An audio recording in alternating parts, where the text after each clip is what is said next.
নমস্কার সকলকে, ডেস্টিনি জার্নিতে স্বাগত। আমি চন্দ্রিমা চলে এসেছি আরও একটা নতুন রিডিংয়ের সাথে। রিডিংটা জেনারেল কালেকটিভ টাইমলেস রিডিং। যখনই দেখবেন রিডিংটা আপনার মেল ফিমেল কোনো ইস্যুস নেই, রাশিভিত্তিক রিডিং নয়। চ্যানেলে সকাল 11:30টার সময় ডেলি রিডিং আসে, ঠিক আছে? চ্যানেলটা প্লিজ সাবস্ক্রাইব করবেন। সাবস্ক্রাইব করলে এনার্জিটা ম্যাচ করবে। আজকে দেখব রিডিংয়ে যে আপনারা যারা আপনাদের নো কন্ট্যাক্ট সিচুয়েশনসে রয়েছেন, যাদেরকে ভেবে আপনারা ট্যারোট কার্ড রিডিং দেখেন, তাদের পার্টনারের নেক্সট 24 আওয়ার্সে কী থটস, ফিলিংস, ইমোশনস আপনার জন্য রয়েছে। কোনো নতুন অ্যাকশনস কি উনি নেবেন, সেটাই দেখব। So let's see. Thank you divine, thank you universe, Har Har Mahadev, please guide me. And please channel subscribe করবেন যাতে এনার্জিটা রেজোনেট করে, ঠিক আছে? সো গাইড মি যে নেক্সট 24 আওয়ার্সের আমার ভিউয়ার্সের পার্সনদের থটস, ফিলিংস, ইমোশনস কী আছে। ফার্স্ট কার্ড চলে এসেছে কুইন অফ কাপস,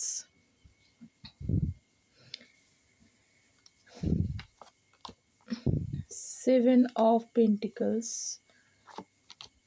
জাস্টিস,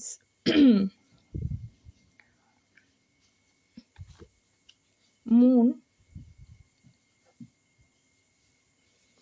আচ্ছা, bottom of the deck 4 of pentacles. প্রথমে বলে দিই, এখানে হচ্ছে cancer, Scorpio, Pisces, Aries, Pisces, Libra, Taurus, Virgo, Capricorn. এই সাইনগুলো হাইলাইটেড আছে, কারণ ট্যারোট কার্ডটা তো এনার্জি বেসিস রিডিং। এই সাইনগুলো হাইলাইটেড রয়েছে। আর বাকি যে যাদের নেই তারা ভাববেন না তাদের রিডিং নয়, শুধু দেখবেন কতটা রেজোনেট করলো। আচ্ছা, 13, 7, 21 অ্যান্ড 28, ওকে? এই নাম্বারগুলো ইম্পর্টেন্ট খুব। আর মান্থ হচ্ছে April, July, March and January and April. অবশ্য এপ্রিলটা এখানে হাইলাইটেড। প্রথমেই বলি, দেখুন আপনার পার্টনার আপনার সাথে করা অন্যায়ের সাজা উনি পাচ্ছেন, এবং উনি আপনার সাথে যে ভুলগুলো করেছেন সেগুলো উনি খুবই বুঝতে পারছেন। মানে এতটাই ভগবান মানে বোঝাচ্ছে, এবং শুধুমাত্র উনি বুঝতে পারছেন না, ভগবান ওনাকে দিয়ে বোঝাচ্ছেন। এবং এতটা খারাপ ওনার লাগছে যে কেন উনি এরকম খারাপ পরিস্থিতি, সিচুয়েশনটা করলেন, যেটা একটা সময় রিলেশনশিপটাকে নিয়ে উনি আপনাকেই হয়তো ব্লেম করে গেছেন যে আপনি এর জন্য দায়ী, আপনার সাথে থাকা যাবে না। নানান প্রবলেমগুলো, কখনো ভালো চলেছে রিলেশনশিপটা, কখনো খারাপ চলেছে, মানে মিসআন্ডারস্ট্যান্ডিং এখানে দেখা যাচ্ছে। আপনার সাথে করা অন্যায় সেগুলো কিন্তু উনি রিয়ালাইজড করছেন। থ্রু কি বলুন তো, উনি মেন্টালি কিন্তু খুব ডিপ্রেসড, ওভার থিঙ্কিং করছে।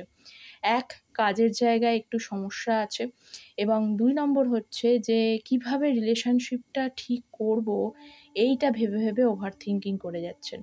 উনি ওনার বটম অফ দ্য ডেক দেখতে পাচ্ছি 4 অফ পেন্টিকলস।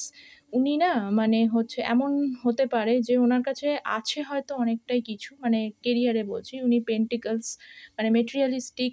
উনি হচ্ছে যে রোজগারের দিকটায়, কেরিয়ারের দিকটা অনেকটা ফোকাস। মনে করেন যে হাউ টু আর্ন মানি, এইভাবে মনে করেন উনি। সবসময় হয়তো ওনার কাছে অনেকটাই আছে, কিন্তু তবুও উনি মনে করেন যে আমার কাছে কিছুই নেই। ঠিক আছে? তো ওই দিকটাও, কেরিয়ারের দিকটাও চিন্তাভাবনা করতে গিয়ে হয়তো আপনাকে সেভাবে টাইমও দেয়নি। তো বর্তমানে আপনার মূল্যটা উনি বুঝতে পারছেন। সেখান থেকে উনি মনে করেন অবশ্যই কেরিয়ারটা ইম্পর্টেন্ট মনে করেন। তা সত্ত্বেও কিন্তু ধীরে, ধীরে, ধীরে, ধীরে একটু ইমোশনস, ফিলিংস বুঝতে চাইছেন, বুঝতে চেষ্টা করছেন। কারণ ইমোশন ফিলিংসটা কিন্তু না থাকলে আ রিলেশনশিপ শুধুমাত্র গ্রো করে না। ঠিক আছে? আর দেখব কি আছে আপনার পার্টনারের next 24 hours. Knight of swords, the emperor, queen of wands, বাহ! Very good, nice energy, and 5 of swords, bottom of the deck 10 of pentacles. Hopefully কার্ডগুলো দেখা যাচ্ছে। তো প্রথমেই বলে দিই যে দেখুন, আপনাদেরকে যেটা আমি বলছিলাম যে আপনাকে সাথে মিসআন্ডারস্ট্যান্ডিং হয়েছে। বাজেভাবে কথাবার্তা বলেছে, ম্যানিপুলেট করার চেষ্টা করেছেন।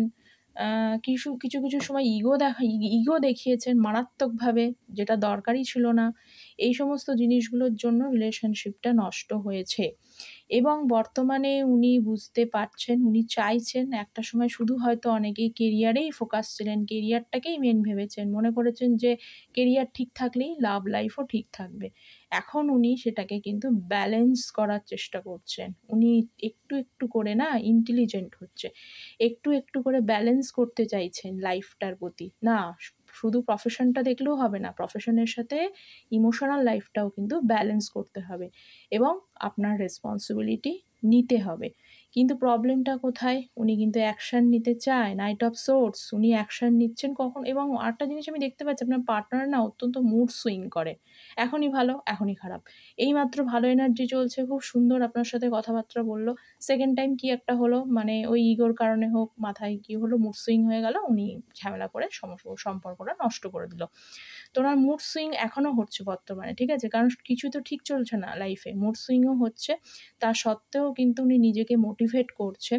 Through devotional song, spiritual song ইত্যাদির মাধ্যমে নিজেকে মোটিভেট করে আপনার কাছে আসতে চাইছে। অ্যাকশন নিতে চাইছে খুব তাড়াতাড়ি। অনেকের ক্ষেত্রে আমি বলব খুব তাড়াতাড়ি না অ্যাকশন নিতে পারে। নেক্সট 24 আওয়ার্সের মধ্যে কিছু একটা ছোটখাটো হলেও কিছু একটা অ্যাকশন আসতে পারে। দেখুন বটম অফ দ্য ডেক হচ্ছে 10 অফ পেন্টিকলস, মানে আপনার সাথে কিন্তু চায়, মানে হচ্ছে স্টেবিলিটির সাথে সম্পর্কটা এগিয়ে নিয়ে যেতে চায় এবং রিকনসিলিয়েশনস চায়। কিন্তু কি হচ্ছে বলুন তো? 7 অফ ওয়ান্ডস, সেখানে কিন্তু চ্যালেঞ্জেস বাধা পাচ্ছে এবং জাজমেন্টের এনার্জি এবং ডেথের কার্ড। উনি কোথাও একটা ভাবছে আপনি কি আর অ্যাভেলেবেল আছেন? আপনি কি ওনাকে ক্ষমা করবেন? আপনার প্রতি কিন্তু অ্যাট্রাক্টেড এবং 9 অফ কাপস, আপনি কিন্তু ওনার উইশ ফুলফিলমেন্ট পরেক্ষণেই দেখতে পাচ্ছেন যে উনি বার্ডেন এনার্জিতে ভুগছেন। ওনার মাথায় শুধু এইটাই ঘুরপাক খাচ্ছে, আপনি কি এখন অ্যাভেলেবেল আছেন? আপনি কি ওনাকে ক্ষমা করে দেবেন? ওনাকে একটা কি সেকেন্ড চান্স দেবেন আর? সেই জন্য উনি এত কিছু ভেবে অ্যাকশন নেয়ার কথা ভাবলেও উনি অ্যাকশনটা নিতে পারছে না। এই ছিল আপনার পার্টনারের নেক্সট 24 আওয়ার্সের এনার্জি, থটস, ফিলিংস। সো আশা করছি যাদের রিডিংটা রেজোনেট করলো অবশ্যই আমাকে জানাবেন। দেখা হচ্ছে পরের একটা রিডিংয়ে। ততক্ষণ পর্যন্ত take care, bye bye, have a good day and please চ্যানেলটা সাবস্ক্রাইব করবেন। Okay, thank you.